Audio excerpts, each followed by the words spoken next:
100 days 100 scheme சீரீஸில் டே 11 scheme 11 இன்றைக்கி நம்ம பார்க்க போகிற திட்டம் என்ன அப்படின்னா பேட்டி பச்சவோ பேட்டி பார்த்தவோ திட்டம். பெண் குழந்தைகளை காப்போம், பெண் குழந்தைகளுக்கு கற்பிப்போம் அப்படிங்கிற திட்டம்.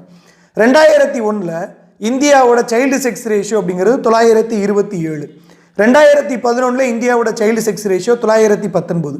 ஸோ பெண் குழந்தைகளோட பாலின விகிதம் அப்படிங்கிறது அல்லது குழந்தை பாலின விகிதம் அப்படிங்கிறது குறைஞ்சிக்கிட்டே வருது.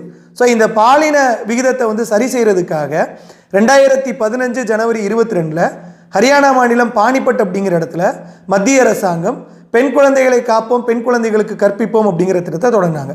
இந்த திட்டத்தோட நோக்கங்கள் அப்படிங்கிறது 3. பாலின அடிப்படையில் பெண் குழந்தைகள் கொல்லப்படுவதை தடுக்குது 1. 2வது, பெண் குழந்தைகள் உயிர் வாழ்வதையும் பாதுகாப்பையும் உறுதி செய்தல். 3வது, பெண் குழந்தைகளின் கல்வியையும் பங்கேற்பையும் மேம்படுத்துதல். இந்த 3மே இந்த திட்டத்தோட நோக்கங்கள். தமிழ்நாட்டில் பெண் குழந்தை பாலின விகிதம் அல்லது குழந்தை பாலின விகிதம் மிக குறைவாக இருக்கிற கடலூர் மாவட்டத்தில் 2015 இந்த திட்டம் தொடங்கப்பட்டது. 2018 மேலும் 10 மாவட்டங்களுக்கு விரிவுபடுத்தப்பட்டது. 2022-23 மிஷன் சக்தி அப்படிங்கிற திட்டத்தின் கீழே தமிழ்நாட்டில் இருக்கிற அனைத்து மாவட்டங்களுக்கும் பேட்டி பச்சவோ பேட்டி பத்தவோ திட்டம் அப்படிங்கிறது விரிவுபடுத்தப்பட்டு செயல்பாட்டில் இருக்குது. நன்றி.